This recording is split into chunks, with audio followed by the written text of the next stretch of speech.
আমার আজকের গল্পটা মুসলিম আর হিন্দুদের দাঙ্গা নিয়ে। আমার গল্পটা কিন্তু কোনো ধর্মকে ছোট করার জন্য না। এই গল্পের মাধ্যমে শুধুমাত্র বাস্তব ঘটনাগুলোই তুলে ধরা হয়েছে। একটা দেশে যখন দুইটা জাতির মধ্যে দাঙ্গা বাঁধে, তখন যে মানুষের কতটা ক্ষতি হতে পারে তা আপনারা আমার গল্পটা না দেখলে বিশ্বাসই করবেন না। কোনো কোনো পরিবার তো নিঃস্বও হয়ে যায়। তো চলুন আর দেরি না করে দেখে আসা যাক মুসলিম আর হিন্দুদের দাঙ্গার কাহিনী। গল্পের শুরুতেই আমরা একজন ঝাড়ুদারকে দেখতে পাই, যে ভোরবেলায় রাস্তা ঝাড়ু দেওয়ার সময় হঠাৎই একটা লাশ পড়ে থাকতে দেখে। সেটা দেখে পুলিশে খবর দেওয়ার সাথে সাথেই পাশের থানার ইন্সপেক্টর সুরাজ শর্মা তার টিম নিয়ে সেখানে পৌঁছে যায়। মার্ডারের খবর শুনে সেখানে অনেক লোকের ভিড় জমে যায়। তাদের মধ্যে একজন ইউটিউবারও ছিল, যে বারবার নানা রকম প্রশ্ন করে পুলিশদের বিরক্ত করছিল। তখন এক কনস্টেবল তাকে শান্ত থাকতে বলে। এদিকে সুরাজ ক্রাইম সিনের ইনভেস্টিগেশন করতে গিয়ে বুঝতে পারে যে এই লোকটাকে অন্য কোথাও খুন করে তারপর এখানে এনে ফেলে রাখা হয়েছে। তাই সুরাজ আকরাম নামের এক কনস্টেবলকে ডেকে ওই এলাকার খোঁজ খবর নিতে বলে। এরই মাঝে সেখানে একজন প্রেস রিপোর্টার চলে আসে। আকরাম তখন তার সাথে কেসের বিষয় নিয়ে কথা বলতে শুরু করে।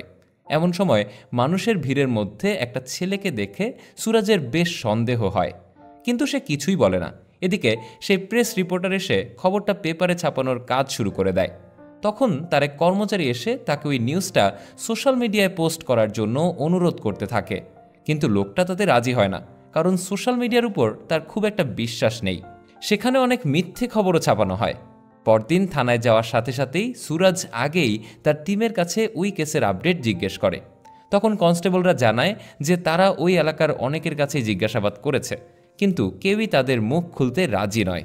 এবার সুরাজ আকরামকে একটা বাবুর্চি খুঁজে দেওয়ার দায়িত্ব দেয়, কারণ সুরাজ এই এলাকায় নতুন শিফট হয়েছে আর সে একাই থাকে, তাই তার পক্ষে নিজে রান্না করে খাওয়াটা একদমই সম্ভব ছিল না। তখন আকরাম তাকে তার বাসায় খাওয়ার জন্য অনুরোধ করে। প্রথমে সুরাজ রাজি না হলেও পরবর্তীতে আকরামের কথায় তাকে রাজি হতে হয়। এমন সময় অন্য একজন কনস্টেবল এসে জানায় যে এই এলাকায় আরও একটা খুন হয়ে গেছে।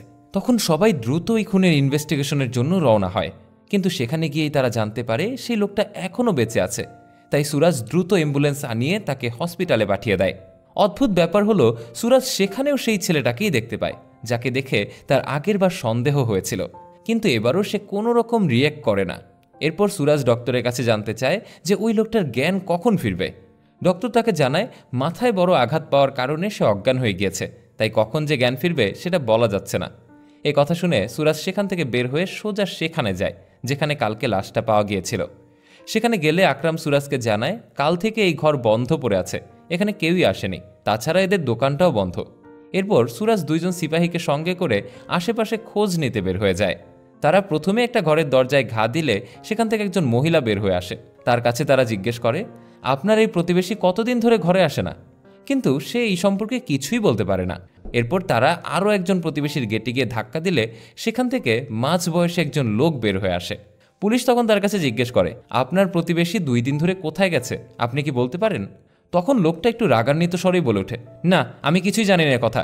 এরপরই তাদের মুখের উপর দরজা বন্ধ করে দেয়। তখন তাদের সঙ্গে থাকা একজন পুলিশ কনস্টেবল তো খুবই রেগে যায়। সুরাজ তখন বলে, আচ্ছা ছেড়ে দাও তো, এখন চলো। সুরাজ তখন আকরামকে ওই লোকটার উপর নজর রাখতে বলে, আর এরপর তারা আরও একজন প্রতিবেশীর বাড়িতে যায়, যেখানে দরজায় নক করা মাত্রই একজন মাঝবয়সী লোক বেরিয়ে আসে। তখন কনস্টেবল বলে, আপনার মহল্লায় এই যে ঘরটা তালাবন্ধ হয়ে পড়ে আছে, আপনি কি জানেন ওনারা কোথায় গেছে? লোকটা বলল, না, আজ 3-4 দিন ধরে এভাবেই তালাবন্ধ হয়ে পড়ে আছে। তাছাড়া এখানে একটা হিন্দু পরিবার ছিল আর তাদের একটা দোকানও ছিল। তখনই সুরাজ বলে, ওই পরিবারের কয়জন সদস্য ছিল? লোকটা বলল, 4 জন, সুনীল, বন্দনা আর ওদের 2টা বাচ্চা, রোহিত আর তানিয়া। সুরাজ তখন বলে, আপনাদের কাছে কোনো কন্ট্যাক্ট নাম্বার আছে কি? লোকটা বলল, জি জি, লেখুন। এবার সে কন্ট্যাক্ট নাম্বারটা তাদেরকে দিয়ে দেয়, আর নাম্বারটা নিয়ে তারা পুলিশ স্টেশনে ফিরে আসে। সেখানে একজন কনস্টেবল এসে বলে, স্যার, লাশের পোস্টমর্টেম রিপোর্ট চলে এসেছে। ছেলেটার বয়স 25 থেকে 27 বছরের মধ্যে, আর ছেলেটা হিন্দু। এই কথা শুনেই সুরাজ বলে, তাহলে ছেলেটা তো ওই ফ্যামিলিরও হতে পারে। আকরাম সাথে সাথে বলে ওঠে, স্যার, মিসিং ফ্যামিলির সব নাম্বারে কল করা হয়েছে, কিন্তু সবগুলো নাম্বারই সুইচ অফ বলছে। তখনই সুরাজ বলে, লাশের লোকেশন আর ছবি সহ সোশ্যাল মিডিয়ায় আপলোড করে দাও, আশা করি ওখান থেকে কোনো খবর পাওয়া যাবে। এরপর সেখানে থাকা একজন রিপোর্টার, যার নাম মুকেশজি, তাকে জিজ্ঞেস করে, আপনি হলে এই ফ্যামিলিকে খোঁজার ব্যাপারে কি করতেন? মুকেশ তখন বলে, আমি নম্বরে ট্রাই করে খুঁজে না পেলে সোশ্যাল মিডিয়ায় চেষ্টা করতাম। এই কথা শুনেই পাশে থাকা কনস্টেবল বলে, চেষ্টা করতাম কি বলছেন, শুরু করে দিন। সব শুনে সুরাজ আকরামকে কাল যে নাম্বারটা নিয়ে এসেছে সেই নম্বরে কল করতে বলে। আরেকজন কনস্টেবল যার নাম রাজেশ তাকে বলে, তুমি এই নম্বরে লোকেশনটা ট্র্যাক করো তো। এরই মধ্যে সেখানে একজন এসপির কল আসে। তিনি এই কেসের আপডেট শুনতে চায় আর সোশ্যাল মিডিয়ায় এই ব্যাপারে আপলোড করা হয়েছে কিনা সে ব্যাপারেও জানতে চায়। তখন সুরাজ বলে ওঠে, আমরা এই ব্যাপারে খুব দ্রুতই কাজ করছি। এসপি সাহেব তখন আবারও বলে, জলদি এই কেসের ক্লু বের করে সমাধান করার চেষ্টা করো। জি জি স্যার, আমরা চেষ্টা করছি। এবার ফোনটা রেখে সে রিপোর্টার মুকেশকে বলে, জলদি এগুলো সোশ্যাল মিডিয়ায় ছড়িয়ে দাও। আর আকরাম আর রাজেশকে তাদের নিজ নিজ কাজে যেতে বলে। সেদিন বাসায় ফিরে সুরাজ ঘুমের মধ্যে একটা রক্তাক্ত লাশ দেখে খুব ভয় পেয়ে জেগে ওঠে। তখনই তার ফোনে আকরাম কল করে তাকে খাওয়ার জন্য ডাকে। সুরাজ তখন বলে, ঠিক আছে, আমি 10-15 মিনিটের ভেতরেই আসছি। এরপর তারা যখন একসঙ্গে খেতে বসে তখনই আকরাম জিজ্ঞেস করে, স্যার আপনি এখনও বিয়ে করেননি কেন? সুরাজ তখন উত্তর দেয়, জীবনে একবার এসেছিল। এটুকু বলেই সে আর কিছুই বলতে চায় না। সুরাজ তখন আবারও বলে, মাঝে মাঝে আমাদের জীবন ভুল রাস্তায় চলে যায়। এই কথা বলে সুরাজের মনটা খুবই খারাপ হয়ে যায়। তখন আকরাম জিজ্ঞেস করে, স্যার আপনি সবসময় চুপচাপ থাকেন, আপনার কি মনে কোনো সমস্যা হয়েছে? তখনই সুরাজ বলে, আমার কথা ছাড়ো তো, তোমার বাচ্চা কাচ্চার ব্যাপারে বলো। আকরাম বলে, আমার একটা মেয়ে আছে স্যার, কাল সকালে স্কুল আছে, এজন্য সে ঘুমিয়ে গেছে। এরপর আকরাম খাবারটা সুরাজের কাছে কেমন লেগেছে সে ব্যাপারে জিজ্ঞেস করে। সুরাজ খাবারের খুব প্রশংসা করে আর আকরামের ওয়াইফকে ধন্যবাদ জানায়। পরদিন সকালে তারা আবারও সুনীলের আরেক প্রতিবেশীর বাড়িতে যায় আর তাকে সুনীলের ব্যাপারে জিজ্ঞেস করে। কিন্তু সেই লোকটাও এই ব্যাপারে কিছুই জানতো না। তখন পুলিশ তাকে খুলে বললে লোকটা তাদেরকে তাদের ঘরের ভেতরে ঢুকায়। তখন ভেতর থেকে একটা মহিলা কণ্ঠ বলে, এই কে এসেছে? লোকটা পুলিশের কথা বলে চা বসাতে বলে আর এরপর সে সুনীলের ব্যাপারে বলতে থাকে। আর এখান থেকেই আমাদের কাহিনীটা অতীতে চলে যায়। দেখা যায় একদিন পূজা শেষে সুনীল গুরুজিকে টাকা দেয় আর তাদের পরিবারের জন্য আশীর্বাদ করতে বলে। গুরুজি তখন বলে, এত টাকা নিয়ে আমি কি করব? তাছাড়া আমার যখন যা লাগে সব তো তোমাদের দোকান থেকেই নিয়ে আসি। তারপরও সুনীল টাকাটা দিয়ে তাদের পরিবারের জন্য আশীর্বাদ করতে বলে। এরপর তারা ওখান থেকে বের হয়ে রোহিত চলে যায় দোকানে আর তারা সবাই বাড়ির দিকে। রাস্তা দিয়ে আসার সময় তারা একটা হিন্দু পরিবারকে চলে যেতে দেখে।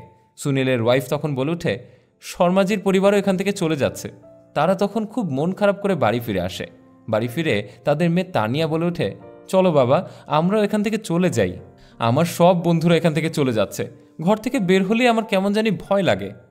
তখন সুনীলের ওয়াইফ বন্দনা বলে, সবাই তো এই মহল্লা ছেড়ে চলে গেছে গো, আমারও খুব ভয় লাগছে, যদি উল্টাপাল্টা কোনো কিছু একটা হয়ে যায়।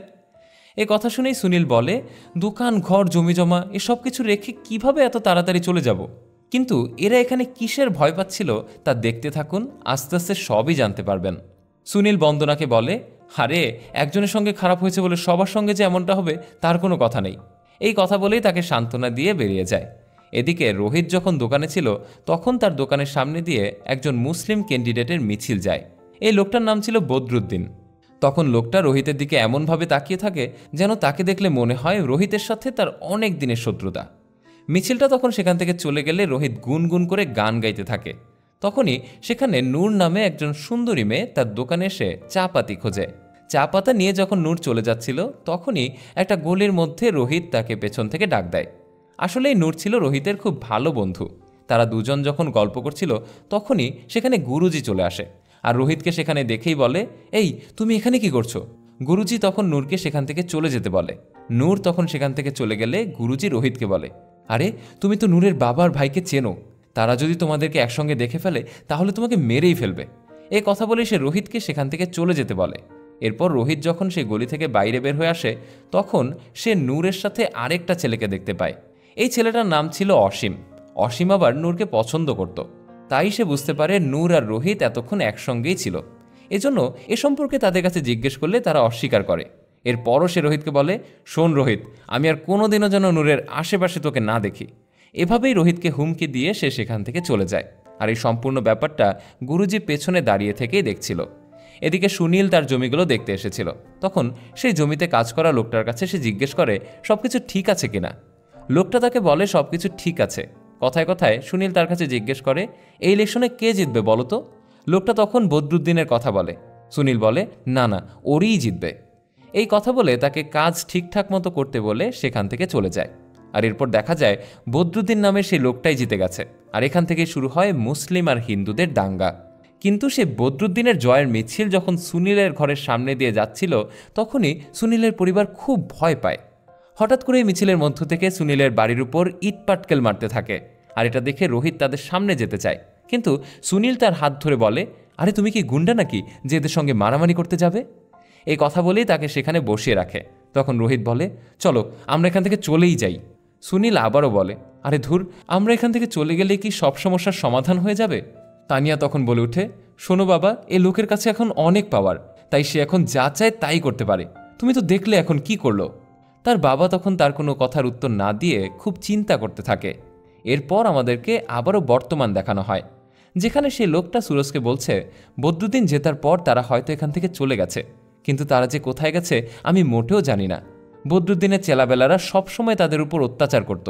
তাছাড়া শুনেছিলাম মসজিদের ইমাম সাহেবও নাকি তার সাথে হাত মিলিয়েছে। সুরজ তখন বলে ওঠে, আপনারা এ ব্যাপারে পুলিশকে কমপ্লেন করেননি? লোকটা বলে, না, বদরুদ্দিনের একদম উপর মহল পর্যন্ত জানাশোনা আছে, তাই পুলিশে কমপ্লেন করলে কিছুই হতো না। তখন সুরাজ বলে, আপনার ছেলে মেয়ে কোথায়? লোকটা বলে, আমার একটা ছেলে, আজ 5 বছর হলো বিদেশে সেটেল হয়ে গেছে। সুরাজ তখন ওই ফ্যামিলি সম্পর্কে কোনো খোঁজ পেলে তাদেরকে জানাতে বলে। এরপর তারা আবারও পুলিশ স্টেশনে ফিরে এসে দেখে সেই রিপোর্টার মুকেশ জি সেখানে বসে আছে। সুরাজ তার কাছে কি খবর জানতে চায়, কিন্তু মুকেশ বলে, খবর না, এটা একদম বাস্তব সত্য। এখান থেকে হিন্দু পরিবারগুলো সব চলে যাচ্ছে, আর যারা স্বেচ্ছায় না যেতে যাচ্ছে তাদের উপর প্রেশার ক্রিয়েট করা হচ্ছে। মূল কথা, তাদের এখান থেকে যেতে বাধ্য করা হচ্ছে। এরপরও যদি কোনো পরিবার তাদের কথা না শুনে, তাহলে সেই পরিবারটা নাকি গায়েবই হয়ে যাচ্ছে।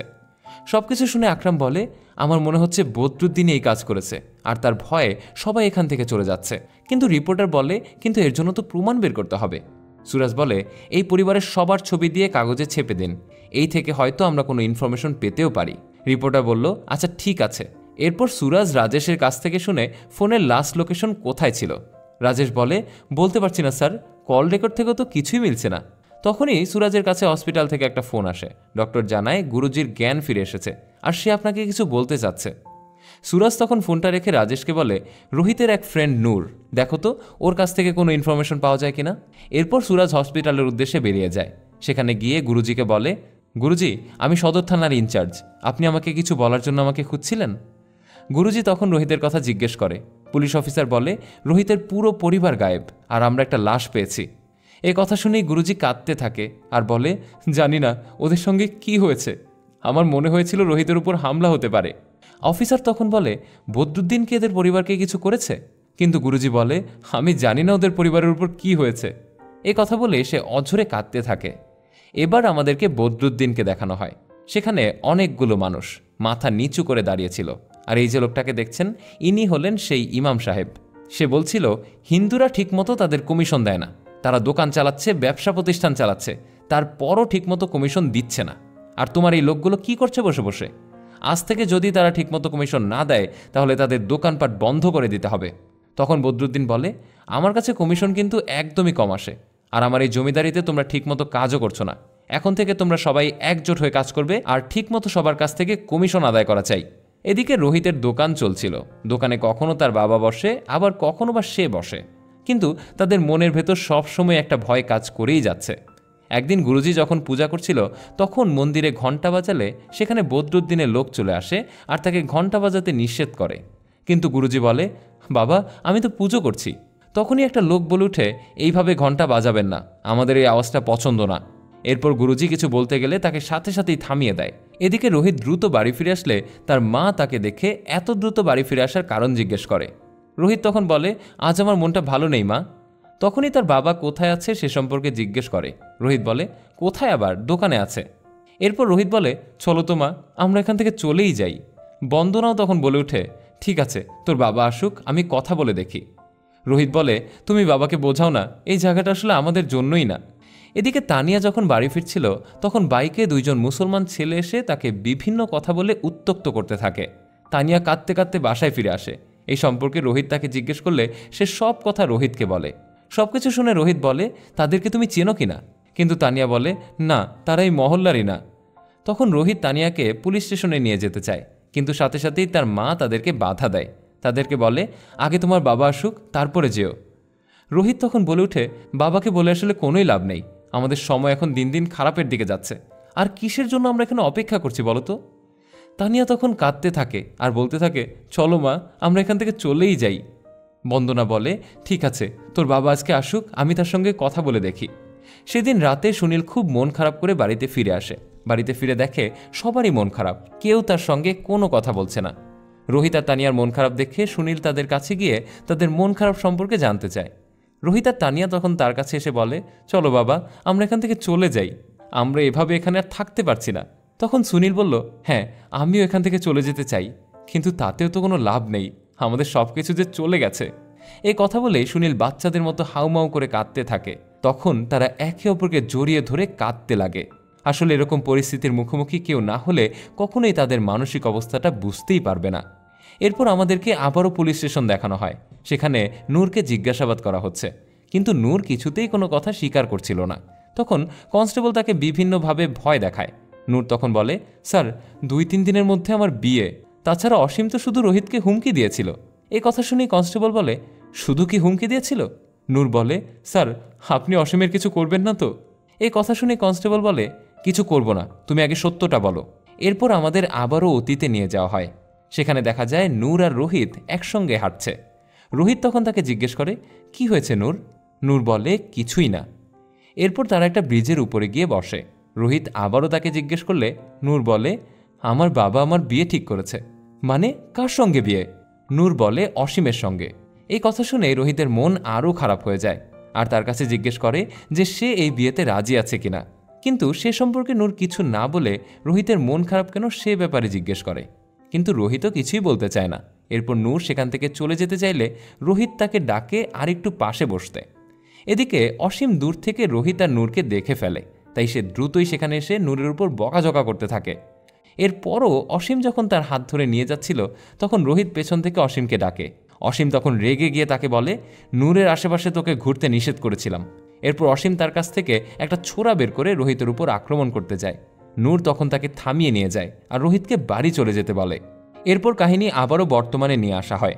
কনস্টেবল নূরকে পানি অফার করে। নূর তখন পানি না খেয়ে সেখান থেকে বের হয়ে যায়। এরপর কনস্টেবল রাজেশ অসীমের কাছে চলে যায়। অসীম খুব দ্রুতই কোথায় যেন বের হয়ে যাচ্ছিল। রাজেশ তখন তাকে ধরে বলে, এসো, তোমার একটু বিরিয়ানি খাওয়াই। আপনারা হয়তো বুঝতেই পারছেন যে আসলে তাকে কি বিরিয়ানি খাওয়ানো হবে। এদিকে মুকেশ নামের সেই রিপোর্টার সুনীলের পরিবারের ছবি দেখিয়ে একটা রিপোর্ট করে আর তাদের সম্পর্কে যদি কেউ কোনো ইনফরমেশন পায় তাহলে তাদেরকে জানাতে বলে। কাহিনী এবার আমাদেরকে আবারও অতীতে নিয়ে যায়। সুনীল রোহিতকে সঙ্গে করে আকবর নামের একটা লোকের কাছে দোকান বিক্রি করার জন্য যায়। সেখানে সবকিছু ঠিকঠাক করেই ফিরে আসে। আকবর তখন বদরুদ্দিনের কাছে ফোন দেয় আর সুনীলের এই দোকান বিক্রি করার কথা বলে। পরদিন আবারও তারা আকবরের কাছে যায়, কিন্তু আকবর তাদের আবারও পরদিন আসতে বলে। এরপর সুনীল একা একাই তার কাছে যায়, কিন্তু আকবর তাকে পাত্তা না দিয়ে এবার ফোনে কথা বলতে থাকে। সুনীল বুঝে যায় যে লোকটা আসলে সুবিধার না, তাই সে এখান থেকে ফিরে এসে তার দোকান বিক্রি করার জন্য একটা পোস্টার লাগায়। এদিকে পুরোহিতরাও পূজা করতে পারছিল না। তারা যে এখন কতটা খারাপ সময়ের মধ্য দিয়ে যাচ্ছে তা আপনারা বিশ্বাসই করতে পারবেন না। পরদিন সকালবেলায় সুনীল বন্দনাকে বলে, ঘর আর দোকান বিক্রি করতে না পারলে এখান থেকে আমরা কিভাবে যাব? বন্দনা তখন বলে, আমরা তো অন্য জায়গায় যেও দোকানঘর বিক্রি করতে পারি। কিন্তু সুনীল বাধা দেয়, বলে, এখান থেকে যদি আমরা চলে যাই তাহলে এগুলো সব কিছু বেহাত হয়ে যাবে। বন্দনা তখন তাকে চিন্তা করতে নিষেধ করে আর বলে, দেখো না, কোনো না কোনো রাস্তা হয়তো বেরই হয়ে যাবে। আর তাকে এ ব্যাপারে জুনায়েদ ভাইয়ের সঙ্গে কথা বলতে বলে, সে নিশ্চয়ই কিছু একটা করতে পারবে। সুনীলও বলে, ঠিক বলেছ, আমি তাহলে জুনায়েদ ভাইয়ের সঙ্গেই কথা বলবো। সবকিছু শুনে রোহিত বলে, বাবা, তুমি যদি এটা করো তাহলে বদরুদ্দিন কিন্তু আমাদের উপর খুব ক্ষেপে যাবে। সুনীল বলল, আর আমি যদি এটা না করি তাহলে আমাদের প্রপার্টির সব কিছুই চলে যাবে। আসলে জুনায়েদ ছিল ওদেরই একজন প্রতিবেশী। সুনীল আর রোহিত তখন জুনায়েদের সঙ্গে বদরুদ্দিনের কাছে যায়, কিন্তু বদরুদ্দিন বাড়ির জন্য 20 লাখ আর দোকানের জন্য মাত্র 10 লাখ টাকা দিতে চায়, যেটা বর্তমান বাজার মূল্য থেকে অনেক অনেক কম ছিল। জুনায়েদ তখন তাদের বর্তমান বাজারের মূল্য হিসেবে দাম দিতে বললেও সে এর থেকে আর বাড়াতে পারবে না বলেও বলে দেয়। রোহিত তখন রেগে সেখান থেকে উঠে আসতে নিলে তার বাবা তাকে টেনে বসায়। এরপরও বদরুদ্দিন আর 1 টাকাও বাড়াবে না বলে দেয়। এরপর ওরা ওখান থেকে বের হয়ে আসে। রাস্তায় এসে রোহিত তার বাবার সঙ্গে অনেকক্ষণ তর্ক করে। এরপর তারা বাইক থেকে নেমে হঠাৎই তাদের জমির উপর একটা সাইনবোর্ড দেখে অবাক হয়ে যায়। তারা সেখান থেকে কিছু দূর এগিয়ে যেতেই দেখে তাদের জমিতে মুসলিমদের একটা মাজার তোলা হয়েছে। এটা দেখে রোহিত খুব রেগে যায়। সঙ্গে সঙ্গে তারা পুলিশ স্টেশনে আসতে চায়। তখনই তার বাবা বলে এই মাজারের একটা ছবি নিয়ে নিতে। এরপর তারা যখন পুলিশ স্টেশনে এসে পুলিশকে কমপ্লেন লেখাতে বলে, সবকিছু শুনে পুলিশ তাদের কমপ্লেন নেয়ই না। তখন রোহিত রেগে গেলে পুলিশ সুনীলকে রোহিতকে ঠান্ডা করতে বলে। এরপর তারা ওখান থেকে বের হয়ে আসলে সুনীল বলে, আমরা কোর্টের একটা ভালো উকিল ধরি চলো। কিন্তু উকিলের কাছে গেলেও তো সে একই ব্যাপার। উকিল তাদের তখন সুপ্রিম কোর্টে যেতে বলে। এরপর তারা সেখান থেকে জানতে পারে এই কাজগুলো আসলে সব বদরুদ্দিনই করিয়েছে, আর তাদের সঙ্গে জুনায়েদও ছিল। তখনই আমাদের আবারও বর্তমান দেখানো হয়। গুরুজি পুলিশের কাছে অঝরে কান্না করছিল। পুলিশ তাকে আশ্বস্ত করে সেখান থেকে বের হয়ে যাচ্ছিল। তখন আকরামের ফোনে একটা কল আসে। সেখান থেকে সে জানতে পারে জঙ্গলের ভেতর একটা পুরানো মাথার খুলি পাওয়া গেছে। তারা তখন দ্রুত সেখানে গিয়ে সে খুলিটা দেখতে পায়, আর আশপাশ খুঁজে রক্তমাখা কিছু কাপড় খুঁজে পায়। এরপর তারা পুলিশ স্টেশনে এসে অসীমের উপর টর্চার করতে থাকে আর বলতে থাকে যে সে রোহিতের উপর কি করেছে। কিন্তু অসীম এদিকে কোনোভাবেই মুখ খুলে না। তখন পুলিশ অফিসার খুবই ইমোশনাল হয়ে পড়ে, আর হঠাৎ করেই রোহিতের পরিবর্তে বলে ওঠে, অঙ্কুরকে কি বলেছে ওরা? কেউ এ ব্যাপারে কি কিছুই বুঝতে পারছে না? পুলিশ অফিসার বাইরে আসলে আকরাম তার কাছে এসে বলে, স্যার কি হয়েছে আপনার? এখান থেকে জানা যায় এই পুলিশ অফিসারের এক ভাই, তাকেও রোহিতের মতো একইভাবে খুন করা হয়েছিল। আর সেদিন সুরাজ স্বপ্নে যে রক্তমাখা লাশ দেখেছিল সেটা তার ভাইই ছিল। তাই পুলিশ অফিসার বলে, আমি যতক্ষণ এই কেস সলভ করতে না পারবো ততক্ষণ আমি মনে শান্তি পাবো না। এই কথা বলেই সে বদরুদ্দিনকে ডাকতে বলে। এদিকে রিপোর্টার তার অ্যাসিস্ট্যান্টকে একটা সংবাদ ছাপাতে দিলে সে কিছুতেই সেই সংবাদটা ছাপাতে চায় না, কারণ এটা ছিল বদরুদ্দিনের বিপক্ষের সংবাদ। রিপোর্টার তখন বলে, আমরা যদি সবাই বদরুদ্দিনকে ভয় পাই তাহলে আমাদেরকে এভাবেই থাকতে হবে। এ কথা শুনে তার অ্যাসিস্ট্যান্ট আর কিছুই বলে না। এদিকে পুলিশ অফিসার খুবই চিন্তা করতে থাকে। তখন সে একটা দোকানে সিগারেট খেতে গেলে সেখানে একটা লোক আসে। এই লোকটা পুলিশ অফিসারকে দেখে খুব ভয় পেয়ে যায়। পুলিশ অফিসার তখন তাকে দেখে তার পিছু তাড়া করতে থাকে, আর একসময় তাকে ধরেও ফেলে। আর এই লোকটাকে সুরাজ প্রথম থেকেই সন্দেহ করে আসছিল। অন্যদিকে সুনীলের পরিবারের মিসিং কমপ্লেনটা খবরের কাগজে ছাপা হয়েছে, আর এখানে আমাদের সুনীলকে দেখানো হয়। তারা একটা ঘরের মধ্যে মন খারাপ করে বসেছিল। এদিকে বদরুদ্দিন পুলিশ স্টেশনে আসে, আর তাকে রোহিত সম্পর্কে জিজ্ঞেস করলে সে প্রথমে রোহিতকে না চেনার ভান করে। তাদেরকে জমি সম্পর্কে জিজ্ঞেস করলে বলে, আপনি একদিন আমার পার্টি অফিসে আসবেন, আমি সব কিছুই আপনাকে বুঝিয়ে বলবো। পুলিশ অফিসার তাকে আবারও জিজ্ঞেস করে, যেদিন রাতে মার্ডার হয়েছিল সেদিন আপনি কোথায় ছিলেন? সে বলে, আমি তো ঘরেই ছিলাম। পুলিশ অফিসার বলে, 4টা পরিবার এখান থেকে চলে গেছে, আর সুনীলের তো পুরো পরিবারই গায়েব। বদরুদ্দিন তখন বলে, তাহলে কি আপনি আমাকে এসব বলার জন্য এখানে ডেকেছেন? সুরাজ তাকে তখন আরও কিছু জিজ্ঞাসাবাদ করে। তারপর তাকে চলে যেতে বললে সে এখান থেকে বেরিয়ে যাওয়ার সময় পুলিশ অফিসার সুরাজ যে লোকটাকে ধরেছিল সেই লোকটা তার সামনে আসে। তারা তখন একে অপরের দিকে তাকিয়ে থাকে। এরপর বদরুদ্দিন সেখান থেকে চলে যায়। এদিকে সেই লোকটাকে এখানে এনে খুব টর্চার করা হয়, কিন্তু সেও তার মুখ দিয়ে কোনো কথাই বের করে না। অপরদিকে সেই রিপোর্টারের খবরটা মিডিয়ায় ছড়িয়ে পড়ে, আর সেটা তানিয়াও দেখতে পায়। তানিয়া তখন সেই নম্বরে কল দিলে রিপোর্টারকে তাদের অ্যাড্রেস দেয়। রিপোর্টার সেই অ্যাড্রেসে চলে আসলে সেখানে এসে সে সুনীলকে দেখতে পায়, আর তাকে বলে সে পালিয়ে না এসে পুলিশের রিপোর্ট লেখায়নি কেন, তাছাড়া রোহিত কোথায়? রিপোর্টারের এই কথা শুনে সে কোনো উত্তর না দিয়ে শুধু কাঁদতে থাকে। রিপোর্টার তখন তাদের এলাকায় একটা লাশ পাওয়ার কথা বলে। এদিকে পুলিশ স্টেশনে সেই আসামি সব কিছু বলে দেয়। তখন আমাদেরকে আবারও অতীতে নিয়ে যাওয়া হয়। সেদিন রাতে রোহিত আর গুরুজি বাইকে করে আসছিল। হঠাৎ করেই তাদের সামনে দিয়ে কিছু লোক চলে আসে, আর তারা রোহিতের পেছন পেছন তখন ধাওয়া করতে থাকে। এদিকে রোহিত বাড়ি ফিরছে না দেখে তার মা বাবা খুবই টেনশনে পড়ে যায়। তারা বারবার তার নম্বরে ফোন করে, কিন্তু তার ফোনটা সুইচ অফ বলছিল। সুনীল তখন ছেলের কোনো খোঁজ না পেয়ে রাতের অন্ধকারে বাহিরে বের হয়ে আসে ছেলেকে খুঁজতে। এদিকে তখনও রোহিতকে ধাওয়া করা হচ্ছিল। ধাওয়া করতে করতে একসময় তারা বদরুদ্দিনের সামনে পড়ে যায়, আর তখনই বদরুদ্দিন তাকে সেখানেই চাকু দিয়ে মেরে ফেলে। তারপর লাশটা মহল্লায় ফেলে দিতে বলে। এদিকে সুনীল তার ছেলেকে কোথাও খুঁজে পাচ্ছিল না। একজন বাবা তার সন্তান হারানোর বেদনায় ভারাক্রান্ত, মনে হচ্ছে সে যেন আর চলতেই পারছে না। ঠিক তখনই তার ফোনে তানিয়ার কিছু নগ্ন ভিডিও আসে আর মেসেজ আসে। তারা যদি রাতের মধ্যে এখান থেকে চলে না যায় তাহলে তানিয়ার এই নগ্ন ছবি তারা ইন্টারনেটে ছেড়ে দেবে। এরপর সেখান থেকে ফিরে সুনীল তানিয়া আর বন্দনাকে নিয়ে রাতের অন্ধকারে ছেলেকে ছাড়াই বাড়ি ছেড়ে চলে যায়। এদিকে গুরুজির জ্ঞান ফিরলে সে তাদের বাড়ি গিয়ে তালা বন্ধ অবস্থায় পায়।